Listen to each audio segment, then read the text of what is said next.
हाँ, आज मैं एक बुक पढ़ रही थी और सोचा कि आपके साथ डिस्कस करती हूँ जो जो मैंने बातें इसमें सीखी हैं। तो बुक का नाम है the magic of big thinking. और क्योंकि नाम ही बहुत इंस्पिरेशनल है तो मुझे लगा कि उसमें कुछ ज़रूरी बातें होंगी जो कि मुझे आपसे डिस्कस करनी चाहिए। और पहली बात जो उन्होंने जो राइटर ने कही, that is very important, which is believe you can succeed and you will. So the first lesson we learned from that book is believe you can succeed and you will.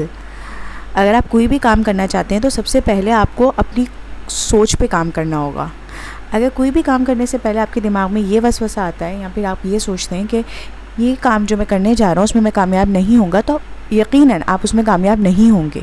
पहला step जो आपको करना है वो आपको अपनी सोच पर काम करना है, यानी कि आपको अपनी सोच को बदलना है और अपनी सोच में अपने अंदर ये बिलीव पैदा करना है कि मैं ये काम कर सकता हूँ और मैं इसमें कामयाब हो सकता हूँ, मैं अच्छा कर सकता हूँ, आई कैन डू इट।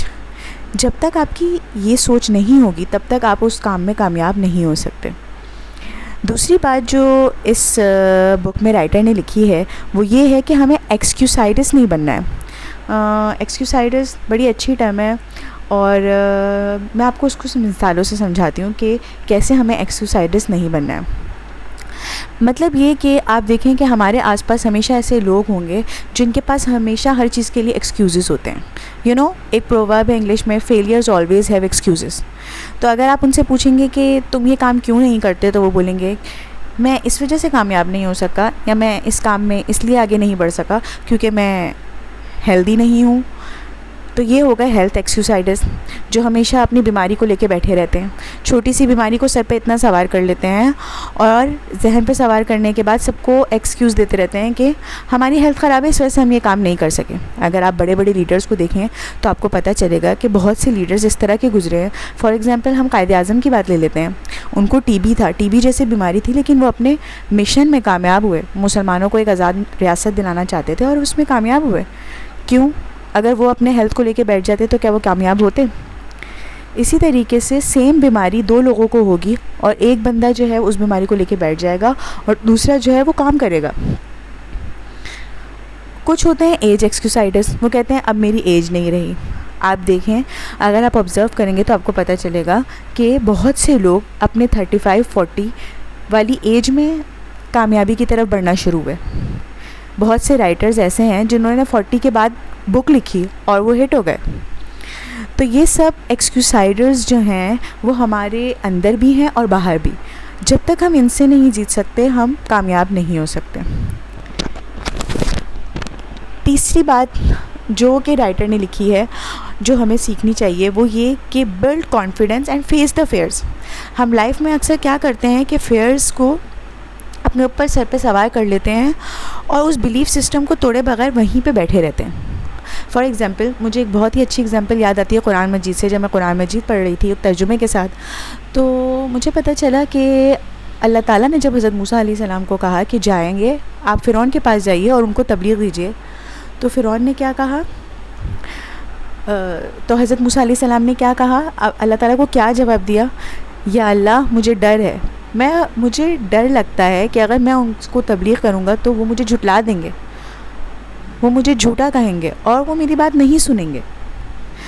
तो डरना एक बहुत ही फितरी अमल है, यानी कि अंबिया जो कि सबसे बेहतरीन लोग होते हैं जिनको अल्लाह ताला चुनते हैं तमाम लोगों के लिए, उनमें भी डर पाया जाता है। तो अगर आपके अंदर डर है और ख़ौफ है तो इसमें कोई बुरी बात नहीं है, इट्स वेरी नेचुरल, वो होता है। लेकिन अगर आप उस खौफ को लेके बैठ जाते हैं तो ये गलत बात है। खौफ होना कोई बुरी बात नहीं है, लेकिन अगर आप उसको फेस नहीं करते हैं और जो स्टेप लेना चाहिए वो नहीं लेते हैं तो वो गलत बात है। आप यहाँ पे देखें, जब अल्लाह ताला ने कहा फ़िरौन के पास जाओ और उसको अल्लाह की तरफ दावत दो, तो हज़रत मूसा अलैहिस्सलाम ने अपना खौफ अल्लाह ताला को बताया। तो अल्लाह ताला ने उनसे कहा कि आप खौफ मत करो और कहा कैरी आउट द मिशन, आप अपना काम करो, आगे बढ़ो।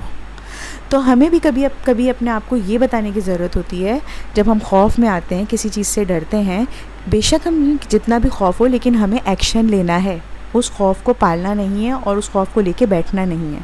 जो लोग एक्शन ले लेते हैं वो उस खौफ को ख़त्म कर देते हैं और आगे बढ़ जाते हैं। पांचवी बात जो यहाँ पे सिखाई गई है वो ये कि कैसे हम ये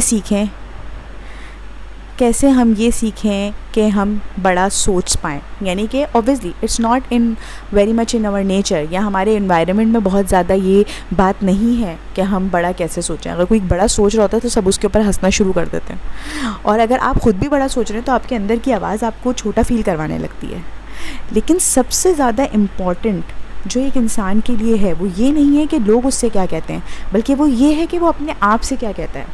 अगर आप इस जंग को जीत जाते हैं, यानी कि अगर आप अपने आप से बुरा बोलना बंद कर दें और अच्छा बोलना शुरू कर दें, तो आप बड़ा सोचना शुरू कर देंगे। अगर आप प्रॉब्लम पे फोकस करने के बजाय सॉल्यूशन पे फोकस करना शुरू कर दें, तो आप आहिस्ता आहिस्ता बड़ा सोचना शुरू कर देंगे। फॉर एग्ज़ाम्पल, आप ये देखें कि क्राइसिस सब पे आते हैं, बुरा वक्त सब पे आता है, लेकिन कुछ लोग ऐसे होते हैं कि वो उन क्राइसिस और उन एडवर्सिटीज़ को अपने लिए अपॉर्चुनिटीज़ बना लेते हैं। जैसे फॉर एग्ज़ाम्पल, पाकिस्तान आजकल बहुत इकोनॉमिक क्राइसिस से गुज़र रहा था।